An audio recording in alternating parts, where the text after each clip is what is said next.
पुराणों की 8 ऐसी भविष्यवाणियां जो आज हो रही है सच। सच पुराणों की संख्या कुल 18 है, जिसमें से अधिकतर देव व्यास जी ने लिखे हैं। पुराणों में कलयुग की सैकड़ों भविष्यवाणी भी मिलती है। इसमें से कुछ तो ऐसी भविष्यवाणियां तो कि वर्तमान में घटती हुई नजर आती है। आओ जानते हैं 8 भविष्यवाणी। नंबर 1, कलयुग में लोग जो भी धन जोड़ेंगे वह सभी घर बनाने में खर्च हो जाएगी। अत्यधिक मेहनत करने के बाद भी कई लोगों के पास उनका खुद का घर नहीं होगा। द्रव्य राशि घर बनाने में ही समाप्त हो जाएगी। इससे दान पुण्य के काम नहीं होंगे और बुद्धि धन के संग्रह में ही लगी रहेगी। सारा धन उपयोग में ही समाप्त हो जाएगा। नंबर 2, कलयुग में बहुत सारे लोग अकाल मृत्यु को प्राप्त होंगे। कई लोग एक साथ मरेंगे। कलयुग में दुर्घटनाओं की संख्या बढ़ेगी और साथ साथ ही इंसान नई नई बीमारियों से मरेंगे। सूखे और बाढ़ के कारण किसान आत्महत्या करेंगे। नंबर 3, कलयुग में भीषण गर्मी के बाद सब जगह सूखा पड़ने लगेगा। वर्षा बंद हो जाएगी। आने वाले समय में गर्मी इतनी ज़्यादा बढ़ जाएगी कि लोग उसे सहन नहीं कर पाएंगे। नदियाँ, तालाब में पर्वतों से आने वाला जल एकदम से सूख जाएगा। पृथ्वी कठोर हो जाएगी। जैसे कछुए का पीठ होता है उस प्रकार से धरती हो जाएगी। सभी जीव जंतु त्राई त्राई करने लगेंगे। नंबर 4, कलयुग के अंत के समय बड़े बड़े भयंकर युद्ध होंगे।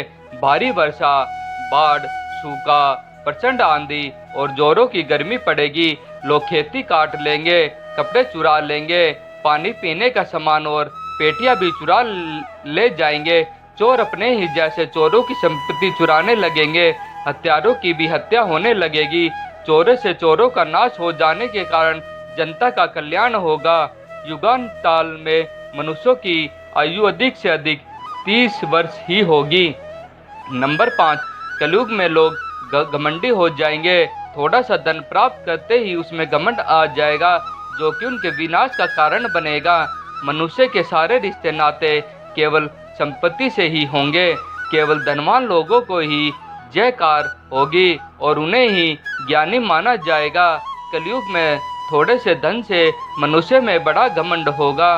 कलयुग में मानव का मन नीचे गिरेगा, उसका जीवन पतित होगा। यह पतित जीवन धन की शिलाओं से नहीं रुकेगा, ना ही सत्ता के वृक्षों से रुकेगा, किंतु हरि नाम के एक छोटे से पौधे से, हरि कीर्तन के एक छोटे से पौधे से मनुष्य जीवन का पतन होना शुरू हो जाएगा। नंबर 6, जब सभी वेदों को छोड़कर संस्कार शून्य हो जाएगा, तब सिंधु तट, चंद्रभाग का तटवर्ती प्रदेश, कौंतीपुरी और कश्मीरी मंडल पर प्राय शूद्रों का संस्कार, भ्रात तेज से हीन नाम मात्र के द्विजों का और मगेश्वर का राज होगा। सबके सब राजा, राजनेता आचार विचार में मगल प्राय होंगे। वह सभी एक समय में भिन्न भिन्न प्रांतों में राज करेंगे। यह सब के सब पल्ले सिरे के झूठे धार्मिक और अल्प दान करने वाले होंगे। छोटी बातों को लेकर ही यह क्रोध के मारे अलग आग बबूला हो जाएंगे। यह दुष्ट लोग स्त्री, बच्चों, गौवों और ब्राह्मणों को मारने में भी नहीं हिचकिचाएंगे। दूसरे की स्त्री और धन हथियाना लेने में ये सदा उत्सुक रहेंगे। ना तो इन्हें बढ़ते देर लगेगी और ना घटते। इनकी शक्ति और आयु थोड़ी होगी। राजा के वेश में मगलेच ही होंगे। नंबर 7, महर्षि व्यास जी के अनुसार कलयुग में मनुष्यों में वन और आश्रम संबंधी प्रवृत्ति नहीं होगी। वेदों का पालन कोई नहीं करेगा। कलयुग में विवाह को धर्म नहीं माना जाएगा। शिष्य गुरु के अधीन नहीं रहेंगे। पुत्र भी अपने धर्म का पालन नहीं करेंगे। कोई किसी कुल में पैदा ही क्यों ना हो, जो बलवान होगा वही कलयुग में सबका स्वामी होगा। सभी वेगों के लोग कन्या बेचकर निर्वाह करेंगे। कलयुग में ही जो भी किसी का वचन होगा वही शास्त्र माना जाएगा। नंबर 8, पुराणों में लिखा है कि जो व्यक्ति संगठन या समाजवेद विरुद्ध आचरण पर भारत की धार्मिक और संस्कृति एकता को खंडित करेगा, उसका आने वाले समय में समूल नाश हो जाएगा।